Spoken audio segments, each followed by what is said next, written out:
Whenever we hear people talk about Days Gone, it's always accompanied by this sad tone, telling us how much of a great game it was, that it was mistreated by the critics, and that changed the public perception against the game and contributed to the cancellation of the sequel, resulting in many disputes inside the studio and their management, with Sony's upper management. The news cycle surrounding this game worth mentioning as well. First the YouTubers and the critics started bashing the game for what it was. Then a few weeks later, after it was clear that the player base held Days Gone much higher than the initial Metacritic score, they backpedaled into a more positive stance towards the game.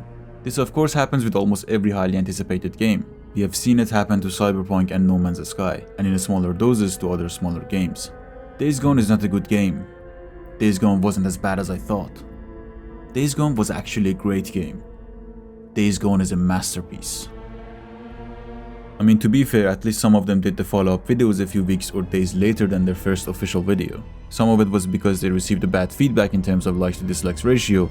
Some of them were to squeeze a little bit more of Days Gone's name in their title, and a few of them genuinely did it to set the records straight. And there's almost no way we can know for sure who did which one to what end. But the reality is, there is this weird psychological effect among us, that when a game is received in a certain way by the public opinion, some of us will take the opposite side, not out of originality of their opinion, but rather a false sense of standing for what is right, or perhaps a sense of uniqueness or being an individual.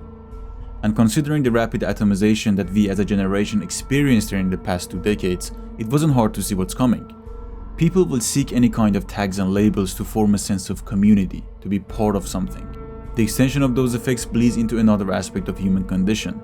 One of them is this over-celebration of quote-unquote underrated content. Now I agree there is still a decent amount of those who engage in this kind of behavior who might actually see the games or other content in the way they are, and they simply enjoy them. But I'm almost sure that the majority of people who look back at critically butchered content have some sort of redemption-seeking or underdog effect bias. The closest terms used for this phenomenon are reappraisal or reassessment. It's about this process of going back to a piece of entertainment, whether it is a movie, a book, or a video game that initially received mixed or negative feedback, and making a predominantly positive cognitive case for it.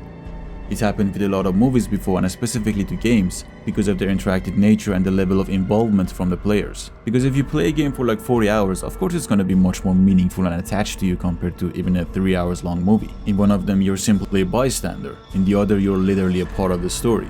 What I'm trying to get at with all this is that people, humans in general, have a tendency to root for the underdogs and redemption arcs. It can be for characters, a combat sports fighter, real-life humans, and especially pieces of entertainment, which over time leads to the building of a cult following.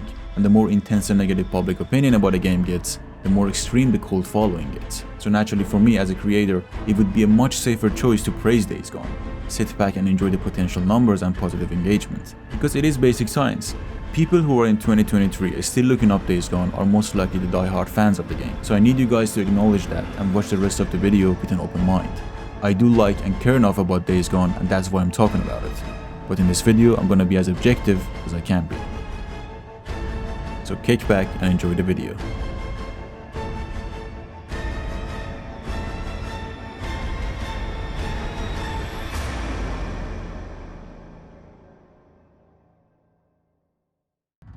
My experience with Days Gone started back in 2021, when the game was released on PC. I downloaded the game through my friend's account, cause who in the right mind would pay for a Sony exclusive that got their score of 71 on Metacritic? The same games that are notorious among PC players for getting a special treatment on Metacritic. I boot up the game, play for a few hours, see too much similarities with Far Cry games, I quit the game, and press on install. Not a single moment of regret, I move on with my life. Then in early 2022, I encountered a tweet from Days Gone's director about how Sony's management made sure to let them know that Days Gone was a failure, that it didn't live up to the Sony standards, as illusory as those standards are, and how despite the studio's numerous attempts to pitch a sequel for Days Gone, Sony kept rejecting them. So I bookmarked the tweet, took a mental note, I must try Days Gone again, one day in the future. So fast forward to the November of 2023, I installed the game, turned off my cell phone, and I am ready to take on the world of Days Gone. Now a common misconception is that Days Gone had a bad and a slow start, and the second half of the game makes it worthwhile. And honestly it does get better after the first like 25% of the game, and it really peaks at 50 to 60% hit mark into the story. But as far as different branches of the story goes and supporting characters, Days Gone is just a mess. It puts too much pressure on building up its storylines and it fails miserably in executing the most important ones. I mean, I liked Boozer's story. You see him at his peak, you see him at his worst. Him losing his arm, and the hardship he has to endure becoming a farm worker after a lifelong of being a badass biker. You stand by his side when he goes through a mental breakdown and self-destruction. Me fine. Get in line behind them.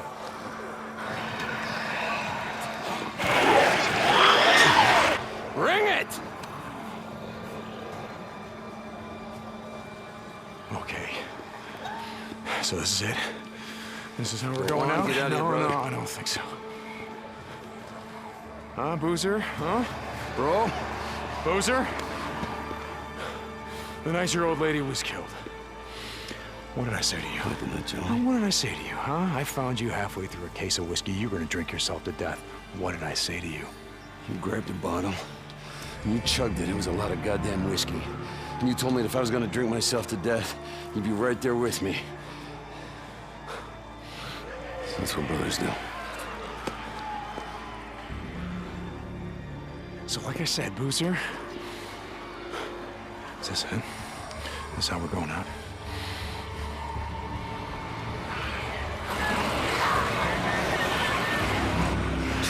Let's get the hell out of here.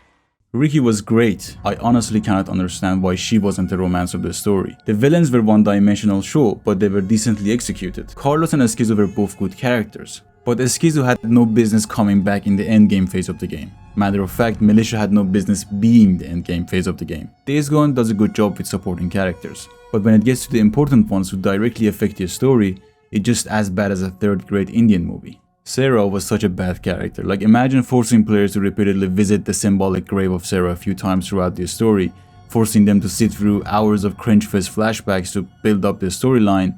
For this... Right out of here. We'll pick a direction. We won't look back. Come on. No, Deacon. I can't. Are they forcing you to stay here? No, you don't understand. We're fighting a war. Don't you see? This is a war that we can win. I didn't come here to fight a war. I can be helpful. I can make a difference, but I can't go with you. I have to stay here. Don't you get it? You can stay here with me. Help me.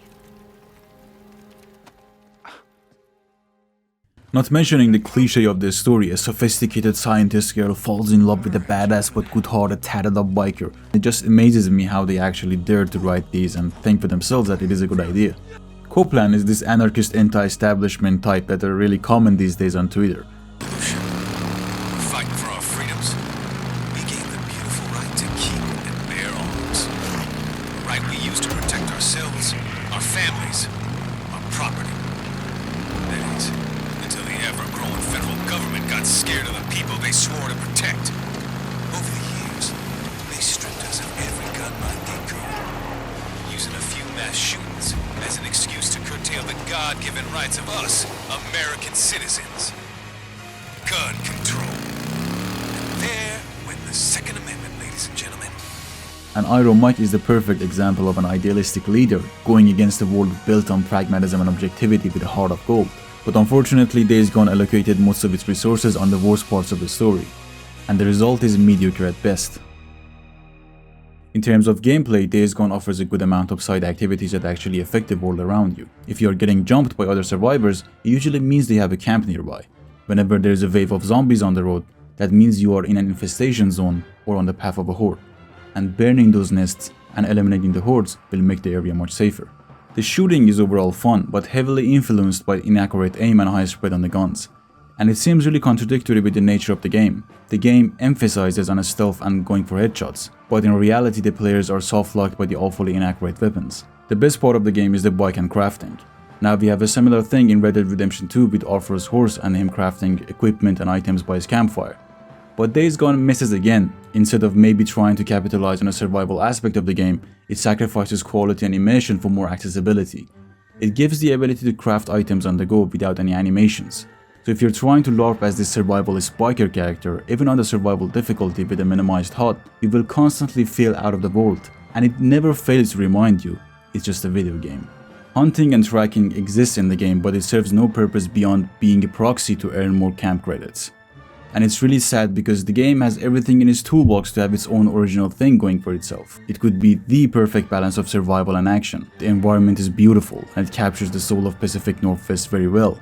But the game most of the time just feels like a Ubisoft open world. Days Gone tries its best to give the players this illusion of survival mechanics by offering a lot of lootable crafting components, and trying to tax those resources out of the player by creating an unhealthy cycle of consumption. But unfortunately, none of these mechanics go any deeper than a surface level. It looks as if they were created to only consume more resources so it would give more meaning to an already half-baked looting system of the game. There was no need to make the melee weapons so fragile that you have to repair them after each of your kills. There was no need to make the fuel tanks on the bike extremely small to compensate for the small world of the game. Matter of fact, Days Gone's progression system is so backwards, it's like they designed the game to the full extent and gave Deacon all his abilities, then instead of trying to design a roadmap of progression, they started locking ordinary abilities behind the skill points. Everything that Days Gone does, it does with a touch of casualness that is only present in the typical home console games. Now I don't know if it was a pressure from the upper management to go with this route, or Bend the Studio themselves thinking that it is a good idea to try to capture both the casual audience and the survival player base. But only if there was a basic hunger system, a more complicated crafting that needed a crafting table or campfire or something, a more accurate shooting and a more hardcore approach to the bike mechanics, we probably could have seen Days Gone appreciated for what it truly was, instead of getting caught up between two entirely different target audiences and having a visible identity crisis. And I can swear there probably was some intention behind some of the mechanics. Like I remember in the early parts of the gameplay, we have to climb a tower by ladder, and when I was coming down I realized this game doesn't have any ladder sliding mechanic. So I was like, damn, this game is probably going the route of survival and a little bit of realism, with those extended and tangible animations like Red Dead Redemption 2, but no, in the long run the game is just a wasted potential in that aspect. And whenever it forces you to perform unescapable animations or ladders, it just adds up to the tediousness of the game. Just imagine if you could craft items in the hideouts or camps, stockpile on them with your saddlebags, and every time you wanted to engage with the horde or something, you had to get back to your bike and restock. Maybe you would want to go on a scavenge runs in the towns, gather more resources to build a bigger stockpile and bombs and napalms. What a wasted potential. But to answer the question in the title, does Days Gone deserve a sequel? Well, I personally have nothing against a potential sequel. The game has everything to improve on and actually build a great franchise. I mean, if a game like Horizon Zero Dawn got the nod from Sony, why not Days Gone? There is definitely potential for Days Gone 2. With a bigger team and budget, I'm sure Bend the Studio could carve its name again in the industry. No matter how saturated the settings of the game is, there are no co-op story-driven zombie apocalypse games out there that has the pure class and badass style of Days Gone. But on the other hand, what did Days Gone do as an individual game that stands out? What it has to offer compared to the endless list of titles that were good but never got a sequel. The truth is, Days Gone was something special in its own way, held back by a lot of wrong decisions and a bad release.